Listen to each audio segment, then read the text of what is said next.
자, 오늘 비교해볼 신문, 서울신문과 경향신문이 준비되어 있는데요. 일단 내용이 이렇습니다. 뭐 민간 주도로 성장한다. 뭐 이런 내용을 담고 있고요. 다른 쪽은 MB 때로 회귀한 경제정책. 아마도 어제 정부가 공개한 경제정책 방향, 이 내용을 다룬 두 개 신문 기사로 보입니다. 자, 그럼 하나씩 확인해 보겠습니다. 감세 그리고 친기업, 민간 주도로 경제를 살린다 이렇게 돼 있습니다. 새 정부의 경제 정책 방향이 어제 발표가 됐다. 그러면서 이렇게 내용을 소개하고 있어요. 1주택자 종부세 기준을 좀 14억으로 높였다. 그러니까 세금 부담을 좀 줄어든다는 뜻이 되죠. 그리고 연금, 노동 등 구조개혁 본격 추진. 그리고 윤석열 대통령의 발언을 소개하고 있는데요.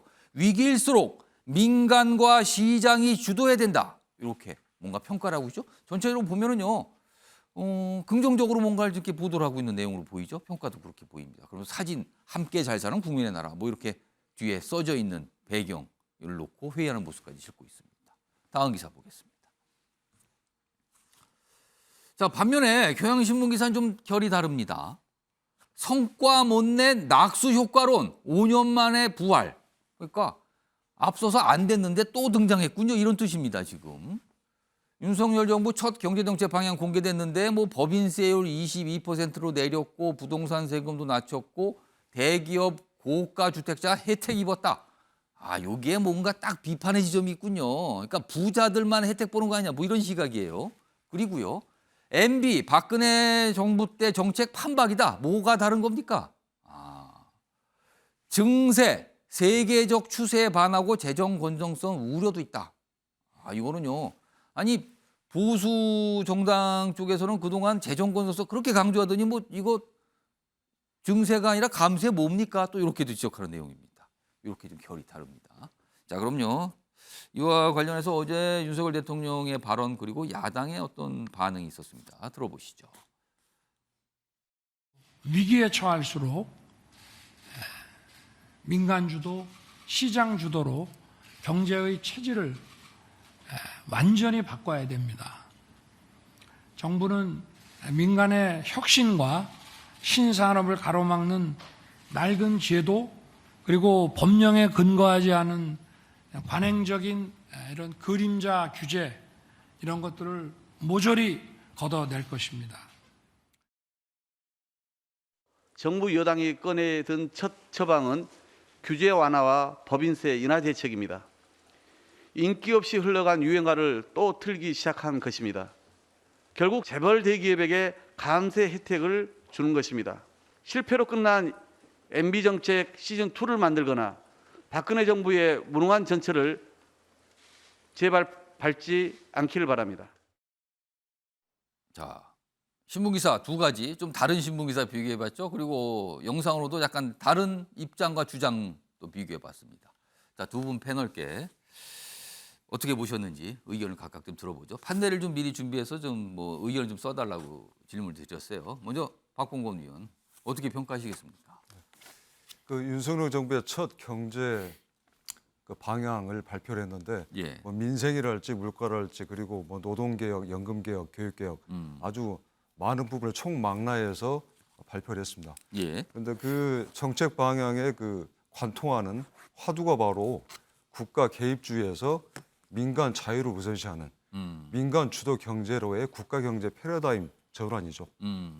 그래서 민간 부분에 활력을 키워서 고용과 투자를 더 창출해서 지금 현재 복합 위기를 극복하겠다라는 게 골자입니다. 예. 이게 옳은 방향일 수밖에 없는 게 지난 5년 동안 어떻게 보면은 정부가 계속 시장에 시시콜콜 개입을 하면서 국가가 개입을 하면서 어떻게 보면 심판이 선수처럼 행동을 하고 또 세금 폭탄이랄지 여러 가지로 기업가 정신을 또 여기 맞서라는 기업 때리기랄지 여러 가지 문제가 있었습니다. 국가 개입주의에 의해서 어떻게 됐습니까? 지금 외풍에 쉽게 흔들리는 경제, 취약한 경제가 만들어진 거 아니겠습니까? 그래서 이런 식으로는 안 된다라는 그 반면 교사 차원에서 민간 주도 경제를 이야기했고 이 중요한 게 이제 법인세 인하와 규제 혁파에 대해서 박홍근 원내대표가 말씀하셨지만 부자 감세니 또 대기업 특혜니 이런 식으로 말씀하시는데 지금 어떻게 보면 그건 반대를 위한 반대밖에 안 됩니다. 지금 엄청난 경제 위기가 몰려오고 있는데 지금 할 수 있는 거 다 해야죠. 그리고 법인세를 깎아주면은 투자가 늘고 고용이 늘고 그리고 예. 세수가 오히려 늘어난다는 게 전 세계 모든 국가 대부분 국가에서 사례로 경험칙으로 증명이 이른바 된 이제 겁니다. 낙수 효과 뭐 그 말씀인가요? 네, 맞습니다. 예. 그래서 지금 어떻게 보면 전 정부에서는 기업가 정신이 위축되면서 그 스위스 국제경영개발대학원에서 발표한 그 국가 경영의 수치를 보면은 거기에 기업가 정신 부분이 있는데 63개국을 조사했는데 우리가 50이에요. 예. 꼴찌 수준이죠. 어떻게 보면 기업가의 그 야성적 충동을 살려내지 않고서 예. 어떻게 국가 경제가 성장할 수 있겠으며 어차피 국격 그리고 국가의 힘, 국력은 기업의 힘에서 나오는 겁니다. 그래서 기업을 할 수 있는 자유를 복돋는 민간 경제 폐감 전환은 아주 올바른 방향이다라고 생각을 합니다. 자, 김가록 소장님께서는 실효성 의무 이렇게 쓰셨는데 뭐 평가해 주시고요. 그리고 특히 이 낙수 효과론, 그러니까 통상적으로 이렇게 뭐 감세를 하거나 정부가 뭔가 많이 이렇게 지원하자면 이게 낙수 효과 이런 얘기를 하거든요. 요거에 대한 어떤 의견도 좀 주시죠. 저는 경향신문 논조에 좀 동의를 하는데요. 예. 지금 사실 낙수 효과가 신자유주의가 강조하는 법인세 깎아주고 기업하기 좋은 환경 만들어주면 그렇게 투자 많이 나와서 고용 증진되고 그렇게 소비 진작되고 생산하고 선순환이 이끌어질 것이다라는 얘기였거든요. 근데 사실 우리가 지난 몇 년 동안을 보면 십몇 년 동안을 보면 그런 효과는 거의 없었어요. 낙수 효과는 이미 실패가 된 것이 뭐 학계에서 우리가 확인되는 부분이고요. 30대 그룹이 지금 얼마를 사내 보유금을 하고 있냐면 예. 21년도에요. 예. 1,045조 원을 사내 보유금으로 갖고 있어요. 1000조가 넘어가네요. 그렇죠. 이게 지금 이 부분을 뿌려야죠.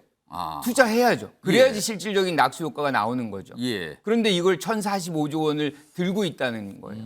투자하지 않습니다. 그러니까 투자하는 환경을 또 만들어주는 것도 정부가 해야 되는 일이고 예. 또 지금 종부세는 9만 명뿐이 혜택을 안 받거든요. 예. 그러니까 여기서 뭐가 소비가 진작이 된다는 그런 가능성도 저는 크게 없다고 보고요. 그리고 제일 중요한 거는 지금 금리가 인상이 되고 있고 전기비 인상, 뭐 물가 인상. 예. 사실은 어떻게 보면 이 평범한 사람들은 소비할 수 있는 능력이 점점 없어지는 그런 상황이거든요. 그러니까 예. 오히려 이분들에게 소비할 수 있는 그런 제도적인 장치를 만들어주고 감세 효과를 그쪽에다 줘야 되는 거지. 기업이라든가 돈 이만큼 있어요. 1,045조 원 있고요. 그리고 뭐 상당히 많은 자산을 갖고 있는 종부세를 갖고 있는 사람들 걸 줄여준다 그래가지고 소비가 진작되고 경제 살아날 것이냐는 부분에 대해서 회의적인 생각을 갖고요. 또 한 가지가 지금 코로나 시대고 예. 우크라이나 전쟁의 시대입니다. 이때에는 어떻게 해도 정부가 역할을 안 할 수가 없어요. 그러니까 민간에게 모두 맡기면 사실상 저는 이끌어가기가 쉽지 않다. 그러니까 민간이 역할을 해야죠. 하지만 정부가 이끌어야 된다. 그러니까 자전거 두 바퀴 가듯이 정부가 이끌고 민간이 미는 이런 장면들을 좀 활성화하는 것이 조금 더 지혜로워 보이지 않나 이렇게 생각합니다. 뭐 이제 정부가 교체가 되고 정권이 교체가 되고 이제 야심차게 뭔가 이렇게 해보겠다 어떤 장기 계획을 좀 꾸며낸 거예요. 뭐 여러 가지 이제 평가 오늘 들어보셨는데 신문에서 좀 다루고요. 오늘 패널 부분도 약간 다른 의견을 좀 평가를 해주셨습니다. 시청자 여러분께서는 어떤 판단을 하고 계신지 모르겠습니다. 이와 관련해서요, 이 경제 이슈 하나 더 이어가 보죠. 이자 얘기입니다. 금리가 지금 오르잖아요. 미국이 이른바 자이언트 스텝, 그냥 엄청나게 크게 한 걸음 걸어갔다 이거죠. 금리를 많이 올렸어요. 자, 그럼 우리도 이제 오를 수밖에 없어요. 이미 많이 올랐죠. 이렇게 나옵니다. 이자 더 오를 일만 남았는데 속타는 영끌족 그리고 한계 기업들. 한계 기업은요 겨우겨우 이자 빚 갚으면서 끌고 가는 기업을 말하는데 금융권 주택담보대출이 연내 8% 넘어갈 것이다. 그럼 4억 대출자는요 월 이자가 100만 원이 늘어나게 되는 겁니다. 이거 큰 부담이죠. 한계 기업은 빚내서 빚을 막고 있다. 더욱더 그래야 된다. 이렇게 됩니다. 여기다 환율까지 올라서 유학생들, 해외 나가 계신 분들 부담이 커졌다는 겁니다. 자, 어제 미국이 새벽에 우리 시간으로 새벽에 이제 금리를 1.75% 최대치가 올려서 우리하고 같아졌어요. 근데 우리도 통상적으로 돈이 빠져나간 걸 막기 우리도 올려야 되는 거예요. 그러면은. 근데 이거 어떡합니까 지금? 물가 잡기에서 금리를 올려야 되는 건 맞다고들 보는데 이자 부담, 우리 지금 개인 부채가 어마어마하거든요. 이거 어떻게 합니까 진짜? 이거 방법이 있나요? 있을 수는 없겠죠.